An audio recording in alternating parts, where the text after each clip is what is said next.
चलिए शुरू करते हैं इंडस वैली सिविलाइजेशन, जिसका नाम है सिंधु घाटी सभ्यता, और इसके और भी नाम है हड़प्पा सभ्यता, प्रथम नगरी सभ्यता और इंडस वैली सिविलाइजेशन, जो मैंने पहले से बताया आपको। तो इसकी शुरुआत होती है 1861 में। 1861 में एक साहब है जिनका नाम है कनिंघम, सर अलेक्जेंडर कनिंघम। इन्होंने इस्टेब्लिश किया ASI को, जिसका नाम है आर्कियोलॉजिकल सर्वे ऑफ इंडिया।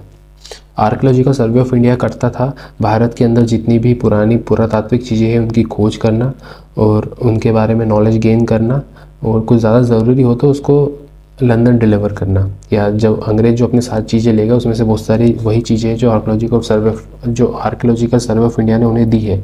कुछ चीज़ें वो लेगा और कुछ चीज़ें वो नहीं ले पाए, जैसे कि हड़प्पा और इंडस वैली सिविलाइजेशन। ठीक है, तो 1921 में इसके जो चीफ थे ASI के, जिनका नाम था जॉन मार्शल, इनके सुपरविज़न में 1921 में हड़प्पा, जो कि पाकिस्तान में के सिंध प्रांत में स्थित है, वहाँ पे हुआ खुदाई, एक्सकवेशन बोलते हैं जिसको।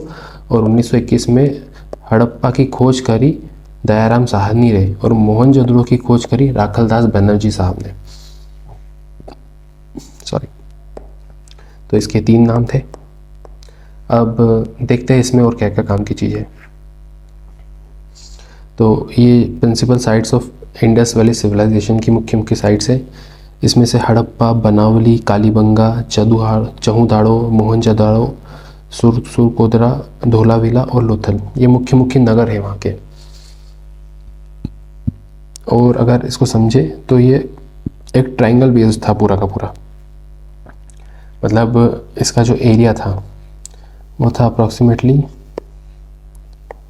12,099,600 किलोमीटर स्क्वायर में ये पूरा फैला हुआ था। और ये नदियों के किनारे बसी थी ये सभ्यता। मतलब उत्तर में एक नदी थी जिसका नाम था चेनाब। यहाँ भी एक नदी थी जो यूपी का जो आलमगीरपुर है वहाँ पे, और एक और नदी थी यहाँ पे। तो अपन देखते हैं इसके मुख्य मुख्य नगर। हड़प्पा, बनावली। हड़प्पा ये बॉर्डर है इंडिया पाकिस्तान की, तो हड़प्पा पाकिस्तान में आता है। बनावली और कालीबंगा, बनावली और कालीबंगा आते हैं आपके राजस्थान और हरियाणा में। चहुदाड़ो पाकिस्तान, और धोलावीरा और लोथल गुजरात में।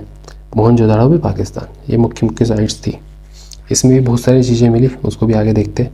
पर जो सबसे महत्वपूर्ण चीज़ थी इस नगर नियोजन, इसका था नगर नियोजन, मतलब टाउन प्लानिंग बोल सकते हैं इसको। वो किस प्रकार की थी देखिए, इसकी जो महत्वपूर्ण विशेषता थी इसका नगर नियोजन।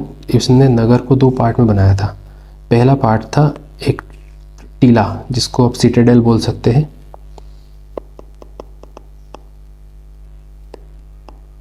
इसको दुर्ग बोलते हैं हिंदी में, और किला भी बोलते हैं।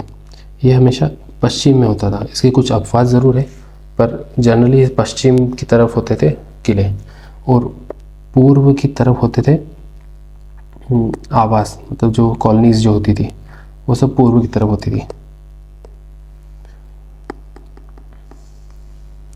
तो जो पश्चिमी जो किला था उसमें प्रशासनिक एडमिनिस्ट्रेटिव चीज़ें थी और स्टोरेज होता था, और साथ ही जो पद पे जो बड़े बड़े लोग, बड़े बड़े व्यापारी है वो सब वहाँ रहते थे। और सामान्य नागरिक जो होते थे, जैसे नॉर्मल व्यापारी, श्रमिक वर्ग, ये सब पूर्वी आवास में रहते थे। जो किला जो था वो हमेशा प्राचीर, एक बाउंड्री से घिरा हुआ रहता था हमेशा।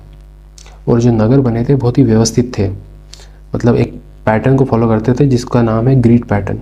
इस ग्रिड पैटर्न में क्या होता है कि जो रोड जो होती है वो हमेशा एक 90 डिग्री का एंगल बनाती थी, और मेन रोड से हमेशा एक गली जाती थी। उस गली में लोगों के घर होते थे, ना कि मेन रोड पे घर होते थे।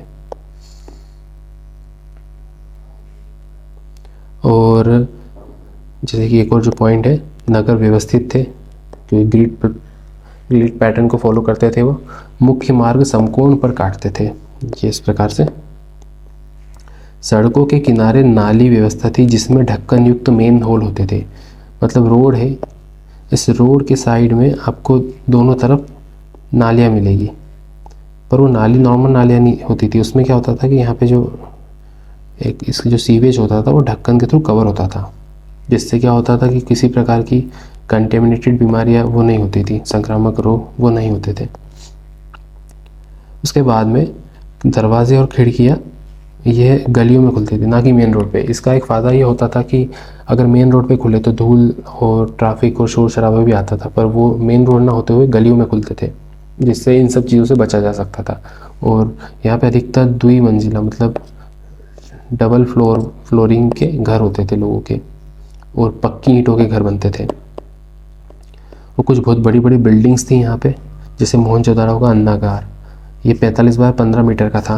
और लोथल में एक गोदीवाड़ा में एक बिल्डिंग थी, वो भी बहुत बड़ी बिल्डिंग थी। तो ये था इसका नगर नियोजन।